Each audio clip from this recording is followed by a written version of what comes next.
Morning dear viewers, I am Shivani Saxena. Hope you are very well. So morning के 7 o'clock हो चुके हैं और टुडे करंट अफेयर का टाइम भी हो चुका है. जान लेते हैं. देखिए आज डेट क्या है. आज है 6/5. आज की न्यूज़ के बारे में हम लोग बात करेंगे. यहाँ पे डेली जो इम्पोर्टेंट न्यूज़ होती है उसका एनालिसिस करके मैं आप लोगों तक पहुँचाती हूँ. तो होप आप इसके नोट्स भी बना लेते होंगे. तो चलिए देखिए, फर्स्ट तब हम बात करते हैं फर्स्ट न्यूज़ में कि पीएम ने हैदराबाद रामानुजाचार्य हैं उनकी 216 फीट ऊंची स्टैचू ऑफ द इक्वलिटी का किया अनावरण.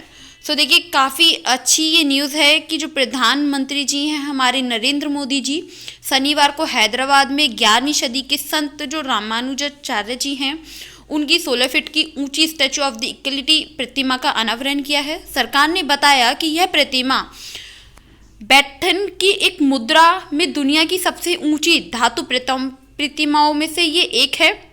यह 5 धातुओं से मिलकर बनी है, जैसे सोना, चांदी, तांबा, पीतल और जस्ता. देखिए ये आपको पता होना चाहिए कि 5 धातु से मिलकर बनी है, लेकिन साथ ही आपको ये भी पता होना चाहिए कि वो 5 धातु कौन कौन सी हैं. ये काफ़ी इंपॉर्टेंट जब क्वेश्चन पुटअप कर लिया जाता है तो आपको धातु के नेम के बारे में भी काफ़ी अच्छे से कंफर्म आप होने चाहिए कि हाँ कि सोना, चांदी, तांबा, पीतल और जस्ता से ही बनी हुई है. साथ ही आपको ये याद होना चाहिए कि कितनी ऊंची प्रतिमा लगी है. 216 फीट की है ये. साथ ही ये सबसे दुनिया में मुद्रा में अगर देखा जाए, मुद्रा में दुनिया की सबसे ऊंची धातु की प्रतिमाओं में से ये एक प्रतिमा है. तो इसके बारे में भी आपको नॉलेज होना चाहिए. चलिए बात करते हैं हम यहाँ पे कि इंस्टाग्राम ने भारत में लॉन्च किया टेक ए ब्रेक फीचर. तो अगर हम इसमें बात करें कि अमेरिका, यूके, आयरलैंड, कनाडा और ऑस्ट्रेलिया के बाद अब इंस्टाग्राम ने भारत में भी take a break feature launch कर दिया है. इसके तहत यूजर्स अपने द्वारा तय समय के अनुसार ऐप का इस्तेमाल करने के दौरान ब्रेक का रिमाइंडर सेट कर सकेंगे. यह सुविधा फिलहाल iOS पे उपलब्ध होगी और कुछ हफ्ते बाद ये यूजर्स को भी मिलने लगेगी.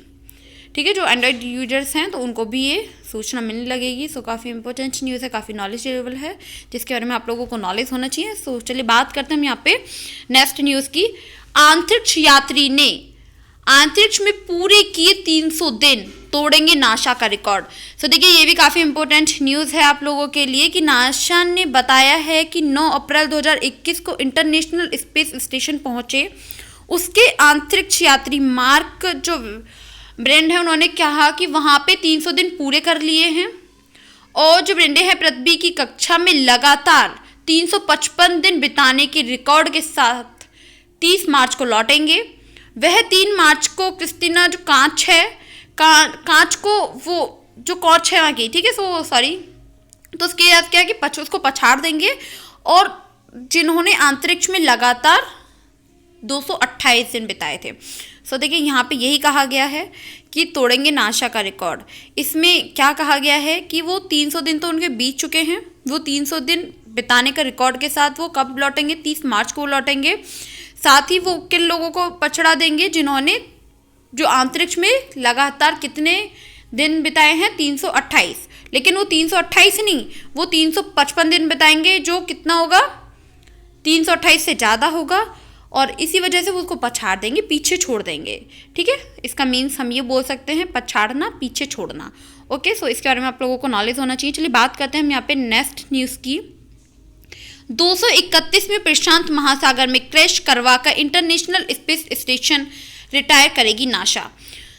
देखिए ये यहाँ पे आपको बताया गया है कि नासा ने घोषणा की है कि नवंबर 1998 में लॉन्च हुए इंटरनेशनल स्पेस स्टेशन का संचालन 2030 तक जारी रहेगा. बैकॉल नासा 2031 की शुरुआत में ISS को प्रशांत महासागर सुदूर हिस्से में क्रैश करवाकर रिटायर किया जाएगा. इसे गहराई में पॉइंट निमो नामक हिस्से में क्रैश किया जाएगा, जिसके जो स्पेस क्राफ्ट है उसके लिए कब्रिस्तान भी कहा जाता है. देखिए काफ़ी इम्पोर्टेंट न्यूज़ है कि जो 2031 तक प्रशांत महासागर को क्रैश करवा दिया जाएगा. साथ ही आपको जो रिटायर कर जाएगा नासा करेगी, तो कहाँ करेगी तो इसके बारे में भी आपको नॉलेज होना चाहिए. कब तक होगा? 2030 तक ये जारी हो रहेगा और 2031 की शुरुआत में इसको किया जाएगा रिटायर. ठीक है, इसके बारे में भी आपको नॉलेज होना चाहिए. चलिए बात करते हैं यहाँ पे नेक्स्ट न्यूज़ की. एंड आप वीडियो को बिना स्किप किए कंटिन्यू देखते रहिए। देखिए, अरुणाचल के सीएम पेमा खांडू ने क्या किया है कि तंबाकू में फहराया देश का सबसे ऊंचा राष्ट्रीय ध्वज। सो देखिए, अरुणाचल प्रदेश के जो मुख्यमंत्री हैं पेमा खांडू, उन्होंने गुरुवार को तिरंगा के जो बुद्ध पार्क में 104 फीट लंबा राष्ट्रीय ध्वज फहराया। उन्होंने ट्वीट में लिखा कि राष्ट्रीय ध्वज समर्पित करते हुए वह गर्व हो रहा है कि बाकोल खांडू 10,000 फीट की ऊंचाई पे तिरंगा शहर को देखने वाला यह स्मारकीय राष्ट्रीय ध्वज ऊंचाई के मामले में देश में सबसे दूसरा ऊंचा ध्वज है। तो देखिए, इसके बारे में भी आपको पता होना चाहिए कि जो अरुणाचल के सीएम हैं उन्होंने कितना फिट लंबा ध्वज फहराया था, जैसे कि 104 फीट। ये छोटे छोटे जो क्वेश्चन होते हैं ना, बहुत जल्दी क्वेश्चन उसमें इनडायरेक्ट में आपसे कॉम्पिटिटिव एग्जाम में पूछ ले जाते हैं। और जो कॉम्पिटिटिव एग्जाम होते हैं तो उसमें क्या होता है कि डायरेक्टली क्वेश्चन पूछ लिया जाता है कि कितना फीट लंबा था वो जो राष्ट्रीय ध्वज फहराया गया था अरुणाचल प्रदेश मुख्यमंत्री जी के द्वारा। ठीक है, तो 104 था, तो इसके बारे में भी आपको नॉलेज होना चाहिए। साथ ही 10,000 फीट की ऊंचाई पे वो था। और आपको ये भी पता होना चाहिए कि वो जो फहराया गया था स्मारकीय जो राष्ट्रीय ध्वज था, ऊंचाई के मामले में वो देश में दूसरा सबसे ऊंचा ध्वज था। तो इसके बारे में भी आपको नॉलेज होना चाहिए। चलिए बात करते हैं हम यहाँ पे नेक्स्ट न्यूज़ की। एमपी के जो होशंगाबाद हैं, तो उन्होंने क्या किया है, नर्मदापुर ववाई में माखन नगर के नाम से जाना जाएगा शिवराज।